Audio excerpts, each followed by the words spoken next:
இன்னைக்கு தீப்ஸ் தமிழ் கிச்சன்ல நம்ம பார்க்க போற ரெசிபி 3 நிமிஷத்துல க்ரீம் எப்படி whip பண்றதுன்றதுதான்.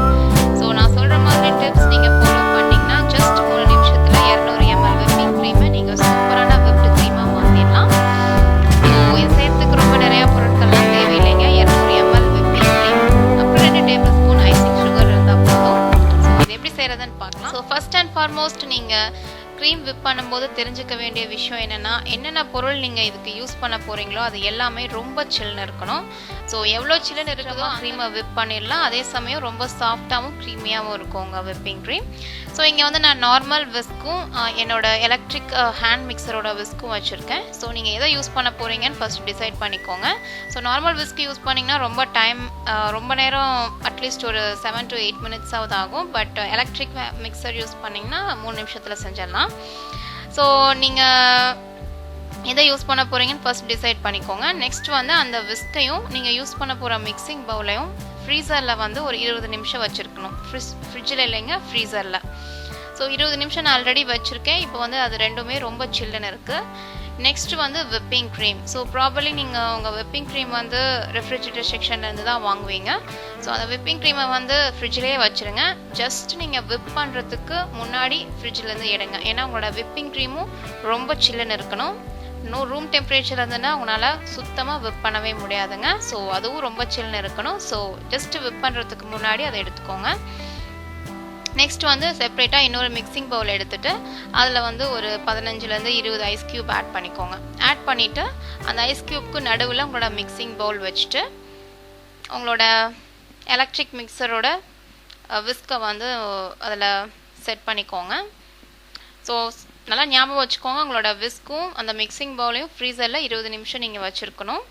ஸோ நெக்ஸ்ட் வந்து நான் whipping cream 200 ml ஆட் பண்ணுறேன். ஆட் பண்ணிவிட்டு அதில் 2 tablespoon icing sugar add பண்ணுறேன். நீங்கள் பவுடர் சுகர் கூட ஆட் பண்ணிக்கலாம், ஒன்றும் பிரச்சனை இல்லை. நெக்ஸ்ட் அதை நல்லா மிக்ஸ் பண்ணிவிட்டு உங்கள் எலக்ட்ரிக் மிக்சர் யூஸ் பண்ணி விஸ்க் பண்ண ஸ்டார்ட் பண்ணுங்கள். ஸோ நீங்கள் எது வரைக்கும் விஸ்க் பண்ணணும் அப்படின்னா உங்களோட விஸ்கில் வந்து பீக் மாதிரி அந்த க்ரீம் வந்து நல்லா பீக் மாதிரி ஃபார்ம் ஆகணும். அந்தளவுக்கு அது வந்து ஸ்டிக் ஆகிட்டு இருக்கணும். அது வரைக்கும் நீங்கள் வந்து whip பண்ணணும். ஸோ உங்களுக்கு வந்து இதில் ஃப்ளேவர் ஏதாவது வேணும் அப்படின்னு நினச்சிங்கன்னா வெனிலா எசன்ஸ் இல்லை பனானா ஸ்ட்ராபெரி எசன்ஸ் இல்லை ஈவன் அந்த லெமனோட ஜெஸ்ட் இருக்கு இல்லையா, அது கூட நீங்கள் ஆட் பண்ணிக்கலாம். உங்களுக்கு வந்து என்ன கேக் செய்கிறீங்களோ அதுக்கேற்ற மாதிரி நீங்கள் ஃப்ளேவர் இதில் ஆட் பண்ணி கூட whip பண்ணிக்கலாம். ஸோ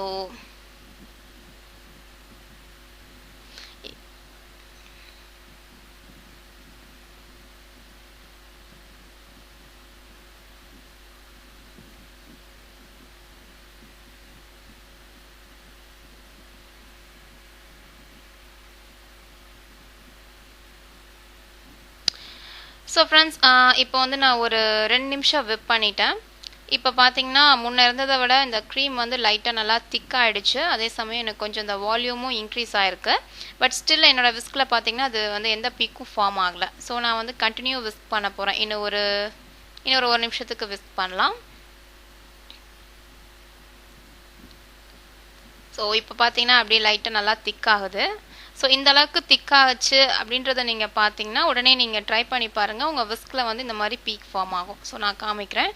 ஸோ இந்த மாதிரி விஸ்கில் இப்படி எடுத்திங்கன்னா உங்களுக்கு மேலே இப்படி திக்காக நிற்குது பார்த்தீங்களா, இந்த அளவுக்கு ஆகிற வரைக்கும் நீங்கள் பீட் பண்ணணும்.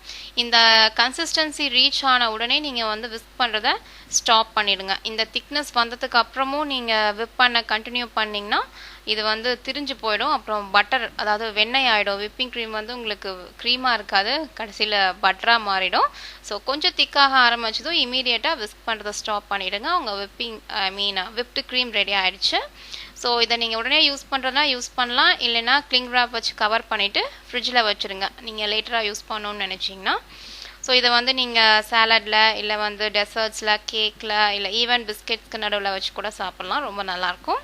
ஸோ கண்டிப்பாக இந்த வீடியோ உங்களுக்கு யூஸ்ஃபுல்லாக இருந்திருக்கும்னு நினைக்கிறேன். மறக்காமல் லைக் பட்டனை கிளிக் பண்ணுங்கள். இதே மாதிரி இன்னும் நிறையா ரெசிபீஸ் யூஸ்ஃபுல் டிப்ஸோட பார்க்க சப்ஸ்கிரைப் பண்ணுங்கள். பாய்.